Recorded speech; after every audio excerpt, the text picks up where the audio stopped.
Hello बच्चों, बहुत बहुत स्वागत है आपका माय सर जी मैथ्स के इस चैनल पे। मैं हूं आपका इंस्ट्रक्टर सौरभ शुक्ला। हम लोग देख रहे हैं 6th क्लास की मैथमेटिक्स और आप पहुंचे हैं चैप्टर नंबर 13 पे, जो कि है सिमेट्री। आज इसका पहला टॉपिक हम लोग शुरू करेंगे, ये सिमेट्री के बारे में ही है। तो सिमेट्री क्या होती है उसको समझते हैं। सिंपल सी डेफिनेशंस पे पहले हम बात करते हैं। What is symmetry? The property of an object to be able to be divided into two identical mirror halves। यानी कोई ऐसी चीज जिसको आप डिवाइड कर सको और ऐसे डिवाइड करो कि वो दो हाफ में डिवाइड हो जाए और दोनों हाफ एक दूसरे की मिरर इमेज हो। यस, तो अगर ऐसा है तो उस डिवाइडिंग लाइन के अबाउट ये सिमेट्रिक हो गया। ये ऑब्जेक्ट कैसा हो गया? सिमेट्रिक हो गया। So what is the axis of symmetry? Axis of symmetry कैसे बोलते हैं? तो जिस लाइन के अबाउट आपने उसे डिवाइड किया है और दोनों हाफ एक दूसरे की मिरर इमेज है, तो वो डिवाइडिंग लाइन एक्सिस कहलाती है। Axis of symmetry. जैसे आपके सामने कुछ शेप्स हैं, आपको क्या करना है? आइडेंटिफाई करना है कि इनमें से कौन से शेप सिमेट्रिकल है।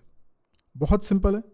जैसे पहला वाला शेप देखो, अगर मैं ऐसे एक लाइन ड्रॉ करता हूं तो क्या ये शेप सिमेट्रिकल दिखाई दे रहा है आपको? नहीं। आपको ऊपर वाला पोर्शन और नीचे वाला पोर्शन एक दूसरे की मिरर इमेज नहीं दिखाई दे रहा। आप इसको ऐसे डिवाइड करते हैं तो भी ये एक दूसरे की मिरर इमेज नहीं है। अगर आप इसको ऐसे डिवाइड करते हैं तो ये एक दूसरे की मिरर इमेज दिख रहा है। यस, इसीलिए ये सिमेट्रिक है। तो पहले तो मैं एक यहाँ पे लाइन बना लेता हूँ। ठीक है, अभी आप ऐसा समझ लें, थोड़ा सा गड़बड़ होगा, ड्राइंग उतनी अच्छे से नहीं बनाई है मैंने, लेकिन हाँ ये ऐसा है कि आपने ऐसी लाइन ड्रॉ करी है तो इसका जो लेफ्ट वाला पोर्शन है ना, ये मिरर इमेज है इसका। मतलब आप अगर यहाँ खड़े हैं और इसको मिरर मानते हैं तो आप अपने इमेज को इधर देखेंगे ना, तो ये मिरर इमेज है, जैसा इधर है वैसे ही इधर है। तो ये पूरा मिरर इमेज हो गया इसका, इसलिए ये क्या हो गया? ये सिमेट्रिक हो गया। किसके अबाउट सिमेट्रिक है? इस लाइन के अबाउट सिमेट्रिक है। यानी ऐसा नहीं है कि वो कहीं से भी सिमेट्रिक हो जाएगा। किस लाइन के अबाउट सिमेट्रिक है? वो इस लाइन के अबाउट सिमेट्रिक है। जैसे इसको देखो, तो इसको आप ऐसे लाइन करोगे ना तो भी ये सिमेट्रिक आ जाएगा, और ऐसे लाइन करोगे तो भी ये सिमेट्रिक आ जाएगा।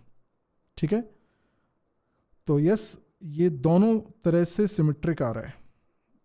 देखिए, ऐसे और ऐसे, दोनों तरफ से ये सिमेट्रिक आ रहा है।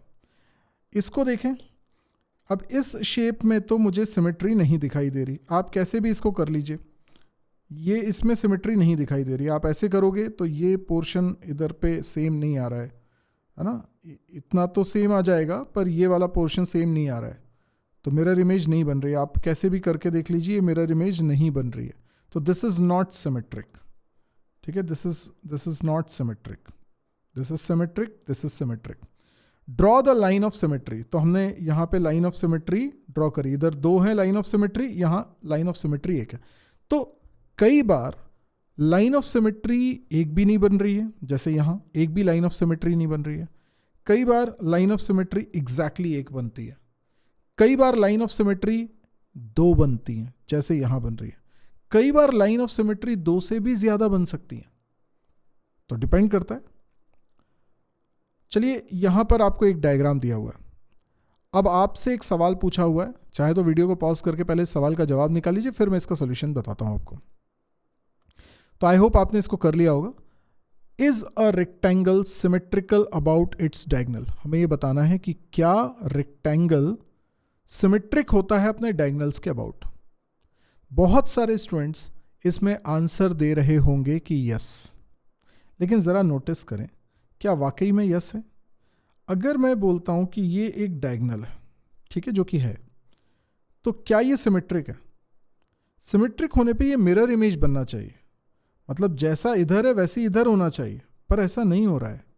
आप ध्यान से देखिए, तो ये चीज ऐसी बननी चाहिए थी। ऐसी अगर बनती तो ये एक दूसरे का मिरर इमेज होती, तब जाके ये सिमेट्रिक कहलाता। तो क्या ये डायगोनल के अबाउट सिमेट्रिक है? नहीं है। No, the answer is no. चलिए, तो अब आपको शायद समझ में आ गया है सिमेट्रिक किसको बोलते हैं, लाइन ऑफ सिमेट्री किसे बोलते हैं, एक्सेस ऑफ सिमेट्री किसको बोलते हैं। तो आज के लिए इतना ही। अगर आपको वीडियो पसंद आ रहे हैं तो आप लाइक करें, शेयर करें, सब्सक्राइब करें इस चैनल को, क्योंकि इस चैनल पे आपको 6th क्लास का ही नहीं, 6th क्लास से लेकर 10th क्लास तक के मैथ्स के सारा कंटेंट मिलेगा, प्लस क्वांटिटेटिव एप्टीट्यूड की सीरीज़ भी मिलेगी जो आपके कई सारे कॉम्पिटिटिव एग्जाम्स में भी काम आने वाली है।